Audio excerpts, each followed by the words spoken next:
বিয়া হোৱা 5 বছৰ হ'ল আজি 5 বছৰ হোৱাৰ পিছতো আমাক এঘৰীয়াকৈয়ে থৈছিলে তেখেতসকলে আমি তেনেকেই তেখেতসকলৰ কথা মানি চলিছিলোঁ চলাৰ পাছতো মাজতে সিদ্ধান্ত এটা কৰিলে যে ঘৰখনক কিবা এটা কৰি ল'ম বুলি ক'লে তেনেকৈ আমাক বহুত চুচুৰালে আমি ভাবিছিলোঁ ল'ব বুলি তাৰপিছত মাহঁতক তেনেকৈ পৰাচিত কৰি পেলাই মাহঁতক হেৰি কৰিম বুলি ক'লে কৈ পেলাই মাহঁতক ল'লে আৰু আমাৰ মত দিছিলে আমি গোলোকশাস্ত্ৰী দেৱৰ ওচৰলৈ গৈছিলোঁ আমি 2জন গৈছোঁ বিয়াৰ উপলক্ষে তেখেতক আমি দিন বাৰো চাই মেলি দিলে আমি সেৱা সৎকাৰো কৰিছোঁ মানে 2টা দৰা কইনা হিচাপে সেৱা কৰি আহিছোঁ তেখেতক লাষ্ট মোমেণ্টত এনেকুৱাখিনি কৰিছে আমাক মানে ঘৰত থাকিব নোৱাৰা কৰিছে ঘৰৰ পৰা আমি ওলাই গুচি গৈছোঁ সন্ধিয়া সময়ত মোৰ দেউতাই ৰাস্তাতে পাই পেলাই মাতি পেলাই লৈ গৈছে তহঁত ক'লে যাবি মোৰ ঘৰলৈকে আহ বুলি তেনেকৈ ঘৰলৈকে লৈ গ'ল ঘৰতে আছোঁ আমি এনেকুৱা কৰিব নালাগে আমি একো দুখ কাম কৰা নাই মই সকলোকে নমস্কাৰ জনালোঁ মোৰ দুৰ্ভাগ্যৰ কথাটো হ'ল কি মই আজি খুব দুখৰে আপোনালোকৰ আগত এই বক্তব্য ৰাখিব লগা হৈছে আপোনালোক মোৰ ওচৰলৈ পাইছেহি তাৰ কাৰণে মই ধন্যবাদ জনাইছোঁ সদুটিকে এতিয়া কথাটো হ'ল কি যে মোৰ এনেকুৱা এটা অৱস্থা হৈছে যে মই পৈতৃক সম্পত্তিক আজি থাকিব নোৱাৰাৰ নিচিনা এটা অৱস্থাৰ সৃষ্টি হৈছে য'ত নেকি মোৰ ভুল কি সেইটো পাছৰ কথা মই বিবাহ কৰিলোঁ 5 বছৰ হ'ল মোৰ 5 বছৰে মই সমাজখনৰ পৰা এঘৰীয়া হৈ আছোঁ আমি সকলোখিনি সদু ঘৰখন আৰু এতিয়া কি হ'ল এতিয়া লাষ্টত দিছোঁ তেখেতসকলে ডিচিশ্যন দিছে সেই ডিচিশ্যন মতে মই ঘৰত চৰু 2টা কৰিব লাগে আলিবাট 2টা কৰিব লাগে আলি পদূলি 2টা কৰিব লাগে আৰু যদি মই ঘৰখনত থাকোঁ মই সেইটো বিধি মানি চলিব লাগিব সামাজিক কোনো কামত মই অংশগ্ৰহণ কৰিব নোৱাৰিম আৰু মই পৰ্দাৰ আৰে আৰে থাকিব লাগিব মোৰ ঘৰত কিবা এটা অনুষ্ঠান হ'লে যদি কোনোবা আহে তেতিয়াহ'লে মই তেওঁলোকৰ আগত উলিয়াব নোৱাৰিম পাছত হয়তো মই একেলগে খাব পাৰিম এতিয়া এই নীতিটোৱে মোৰ গোটেই জীৱনটো ধ্বংস কৰি পেলাইছে আৰু মোক সিদিনা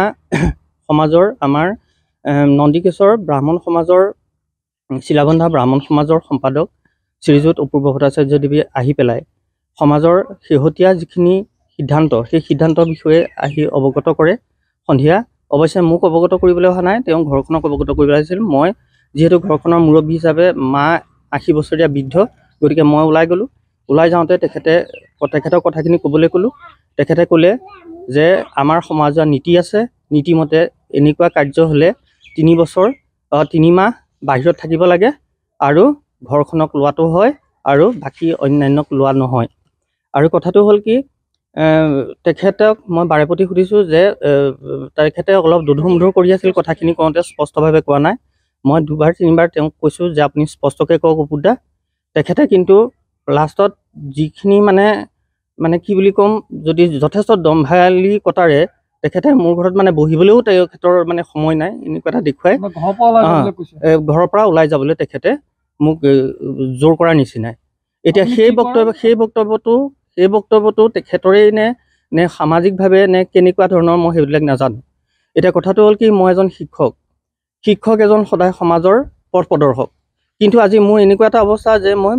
পথ প্ৰদৰ্শন কাক কৰাম মই নিজক কৰাম নে মোক সমাজক কৰাম এতিয়া মোৰ তেনেকুৱা এটা দুধুৰ অৱস্থাৰ সৃষ্টি হৈছে মই সেইদিনা সন্ধিয়া মই যথেষ্টখিনি মোৰ সৰু কণমানি এটা শিশু আছে 3 বছৰীয়া সেই 3 বছৰীয়া শিশুটো লৈ পেলাই মই নিজৰ পত্নীক লৈ পেলাই মই ওলাই গৈছোঁ মানে মই বেয়া ধান্দাতে গৈছিলোঁ সঁচা অৰ্থত ক'বলৈ গ'লে কিন্তু বাটতে মোক শহুৰ দেউতাই কথাখিনি গম পাই পেলাই তেখেত আহি পেলাই কৈছে বোলে তহঁত ক'তো যাব নালাগে মোৰ ঘৰতে থাকিবি তহঁত এতিয়া তেনেকুৱা এটা আশ্ৰয় মই নিজৰ ঘৰখনত নিজৰ পৈতৃক সম্পত্তি নিজৰ ঘৰখনত নাই মই আছোঁগৈ মোৰ শহুৰ দেউতাৰ ঘৰত এতিয়া কথাটো হ'ল কি তেখেতসকল আহিছে আহি পেলাই কালি মোৰ ঘৰখনক পৰাচিত কৰালে মোৰ দাদা আছিল গুৱাহাটীত তেখেত আহি পেলাই পৰাচিত কৰালে এতিয়া কথাটো হ'ল কি তেওঁলোকক বান্ধি লৈছে যে যদি সি ঘৰলৈ আহে তেতিয়াহ'লে পদূলি মুখ 2টা হ'ব লাগিব চৰু 2টা হ'ব লাগিব আৰু তেওঁক লোৱা নোলোৱাটো সেইটো পাছৰ কথা কিন্তু বৰ্তমান ঘৰখনক লৈছোঁ আৰু যদি এইকেইটা কণ্ডিশ্যন এইকেইটা চৰ্ত আপোনালোকে মানি লয় তেতিয়াহে আমি পৰাচিত কৰিবলৈ বাধ্য হ'ম গতিকে এইটো এটা ডাঙৰ কথা হৈছে যে মই এতিয়াও বিচাৰিছোঁ মই আপোনালোকক থ্ৰুৱেদি আপোনালোকৰ যোগেদি মই আহ্বান জনাইছোঁ যে তেখেতসকলে ব্যক্তিগত শত্ৰুতাবিলাক এৰক আৰু মোক সমাজক অন্তৰ্ভুক্ত কৰক কাৰণ মই এজন শিক্ষক মানুহ মই সমাজ অবিহনে মই থাকিব নোৱাৰোঁ আৰু আজি এই সমাজখনৰ পৰাই মই সৰুৰ পৰাই ডাঙৰ হৈ আহিছোঁ আৰু এই সমাজখন নহ'লে মই চলিব নোৱাৰোঁ আৰু মই ক'ত যাম এতিয়া মই ভবা মতে মোৰ কাৰণটো হ'ল কি মই মই বিবাহ কৰোৱা যিগৰাকী নাৰী তেখেত হ'ল মোৰ দূৰ